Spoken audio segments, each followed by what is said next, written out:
नमस्ते, सस्नेह स्वागत आहे आपणा सर्वांचं। आज आपण करंजीचं सारण बनवणार आहोत। तर त्यासाठी आपण सर्वप्रथम गॅस चालू करूया। ते 200 ग्राम सुकं खोबरं किसून घेतलेलं आहे। सर्वप्रथम आपण हे खोबरं भाजून घेऊया छान असं।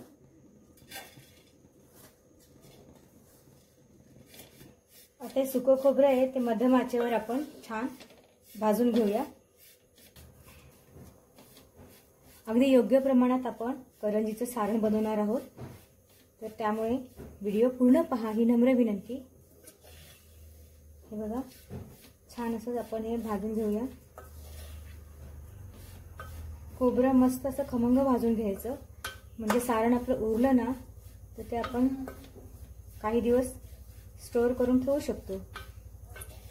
मध्यम आचेवर भाजायचं म्हणजे खोबरं छान खमंग भाजलं जाईल। तुम्हाला जर ही रेसिपी आवडली तर रेसिपीला नक्की लाईक करा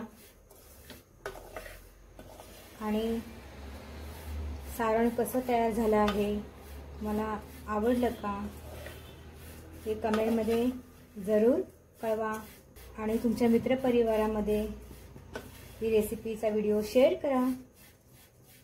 आणि चॅनलवर नवीन असाल तर चॅनलला जरूर सबस्क्राइब करा ही नम्र विनंती। या रंगावर खोबरं भाजून घेतलेलं आहे। आता हे आपण काढून घेऊया। आपण इथे पाव किलो बारीक रवा घेतलेला आहे, तो सुद्धा आपण मस्त तुपामध्ये खमंग भाजून घेऊया। तूप घेऊया, 1-2 चमचे तूप घेऊया। कमी आचेवर हा रवा छान असा भाजून घेऊया आपण। जास्त लालसर सुद्धा करायचं नाहीये, अगदी योग्य प्रमाण सांगितलेलं आहे करंजीच्या सारणाचं। तुम्ही नक्की बनवा, तुमचं सारण खूप स्वादिष्ट होईल।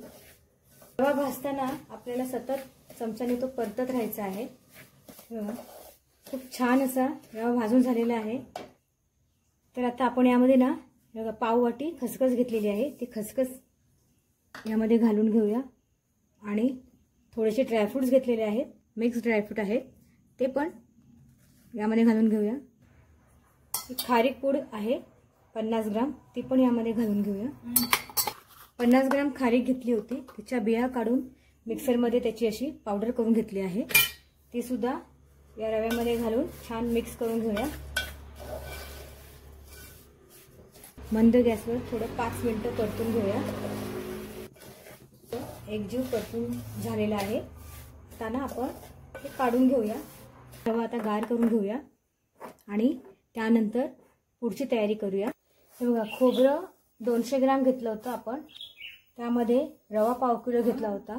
आता हे मिश्रण आहे जे दोन्ही पण एकत्र करूया आणि छान असं एकजीव करून घेऊया, मिक्स करून घेऊया। बघा खूप छान असं सारण तयार झालेलं आहे आणि रवा अजून गरम आहे। गार झाला ना त्यानंतरच आपल्याला पिठी साखर यामध्ये घालायची आहे। सारण छान गार झालेलं आहे। आता ना आपण यामध्ये 100 ग्राम पिठी साखर घेतली आहे, ती आता आपण यामध्ये घालूया आणि पुन्हा हे सारण छान असं मिक्स करून एकजीव करून घेऊया। तुम्हाला जर साखर कमी घालायची असेल तर तुम्ही साखर आपल्या आवडीनुसार घालू शकता। हे बघा आपण ही साखर सगळी यामध्ये घालणार आहोत।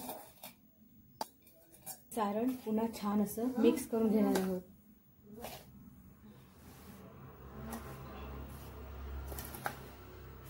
साखर आणि ड्रायफ्रुट्स आपल्या आवडीनुसार घालायचे, पण हे परफेक्ट माप आहे। हे बघा सारण आपलं तयार झालेलं आहे, खूपच स्वादिष्ट सारण बनून तयार आहे। हे सारण आहे ना ते तुम्ही 10 दिवस सुद्धा हवाबंद डब्यामध्ये ठेवलत ना तरी हे खराब होणार नाही। हे बघा आपण हे सारण बनवण्यासाठी पाव किलो रवा घेतला होता आणि 200 ग्राम सुकं खोबरं घेतलं होतं किसून, 300 ग्राम साखर वापरली आहे। यामध्ये साखर आपल्या आवडीनुसार घ्यायची।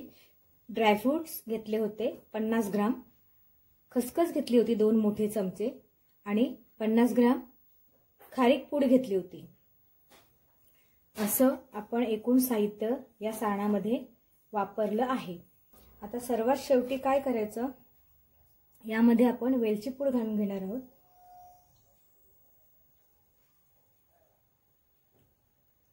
पूडने आपल्या करंजीच्या सारणाला छान स्वाद येईल अजून. आता आपण हे सारण हवाबंद डब्यामध्ये भरून ठेवूया आणि जेव्हा आपल्याला करंजी बनवायची असेल तेव्हा आपल्याला यातलं किती हवं असेल तेवढं सारण काढून आपण करंजी बनवून घेऊया. खूपच स्वादिष्ट असं करंजीचं सारण बनून तयार आहे. तुम्ही सुद्धा या अचूक प्रमाणात असं सारण नक्की बनवा, म्हणजे तुमची करंजी अधिक स्वादिष्ट बनेल. Thank you.